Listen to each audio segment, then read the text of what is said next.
On the 535th day of the war in Ukraine, the fighting was concentrated in these areas.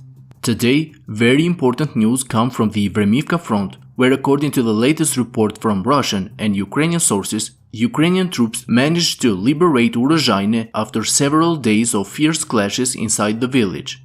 According to this on-the-ground Russian source, today Ukrainians tried to raise the flag on the council building of the village near the center of Urozhaine, while this other Russian source informed that the Russian troops have already withdrawn from their positions in Urozhaine. For the Russian blogger Romanov, there are no doubts. He reported that tomorrow the village will be under the control of the Ukrainian forces. In a later post on his Telegram channel, Romanov said that Urozhaine came under the control of the armed forces of Ukraine. After many efforts and reinforcements, the Russian forces did not manage to hold their ground, because, as I have reported in previous videos, here the Russian forces were semi-encircled, with the Ukrainian forces attacking with tanks and armored vehicles from the north, as well as other Ukrainian units that kept the Russian forces under fire from the west across the Dnipro River, as well as from the fields east of the village.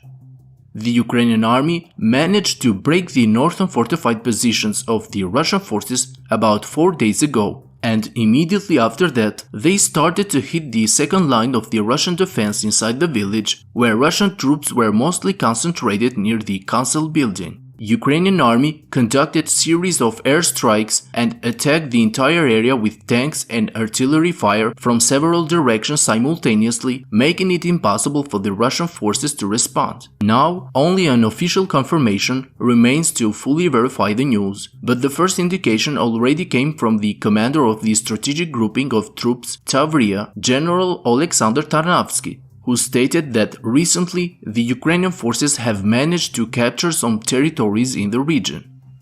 In Kupyansk front, the situation seems to have stabilized in the last few hours, even though it continues to remain difficult due to the large number of Russian forces engaged on this front.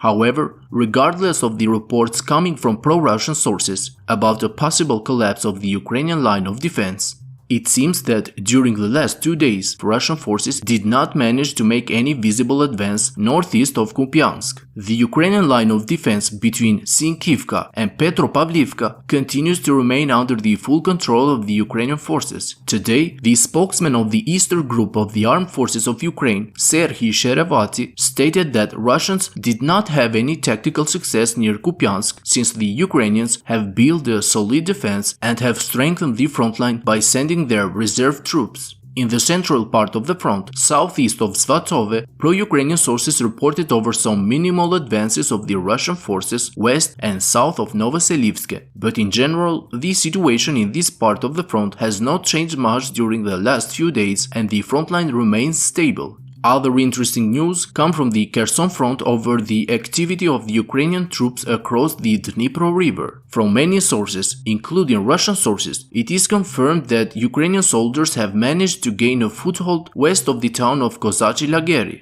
The Russian source who reported on the difficult situation in Kozachi Laheri, but who has also warned in other cases such as the withdrawal of the Russian forces from Staromayorsk, stated today that the local command requested his arrest because he said the truth about the difficult situation of the Russian forces on this part of the front.